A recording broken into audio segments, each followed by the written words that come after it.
ఇవన్నీ చూసిన తర్వాత నాకు ఒక స్ఫూర్తిదాయకంగా ఎమ్మెల్యేలు గాని అసెంబ్లీ గాని ఉండాల్సిన అవసరం ఉంది. మనం ఎప్పుడు ప్రతిపక్షం లేకపోతే అధికార పక్షం అనేది ప్రజా సమస్యలపైన పోరాడడం కోసం తప్ప వ్యక్తిగత విభేదాలు లేవు.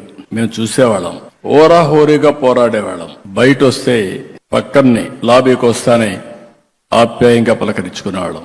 అది పాలిటిక్స్. రాజకీయాలు కలుషితం అయిపోయినాయి. ఏదో బద్ధ శత్రువులుగా ఓసారి నేను చూశాను. మర్రి చెన్నారెడ్డి గారు ముఖ్యమంత్రి, నేను ప్రతిపక్షంలో ఉన్నాను. నేను ఎమోషన్ లో బల్లగుద్దాను అసర్టివ్ గా చెప్పడానికి. ఇమీడియట్ గా ఆయన కోపం వచ్చింది. చాలా ఎగోయిస్టిక్ గా ఉంటాడు ఆయన. కోపం వచ్చింది. కోపం వచ్చి ఏంటి ఏమనుకుంటున్నావు, బల్లగొత్తావను అన్నాడు. నేను కూడా అదే స్పిరిట్ లో 10 సార్లు గుద్దుతాను, ఏం చేస్తారన్నా గమ్మను కూర్చున్నాడు. That is the sportive man. ఒక స్ఫూర్తిదాయకమైన అపోజిషన్ ఉన్నప్పుడు అదే మాదిరిగా తిరిగి రిప్లైలో పర్ఫెక్ట్ గా సమాధానం చెప్పేవాళ్ళం.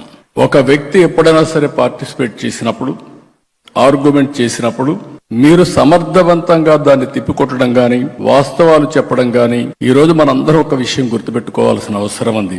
అసెంబ్లీ అనేది ప్రతిపక్షాలకు జవాబుదారీతనం కాదు, ప్రజలకు జవాబుదారీతనం. ఆ విషయం మనందరం గుర్తుపెట్టుకోవాల్సిన అవసరం ఉంది.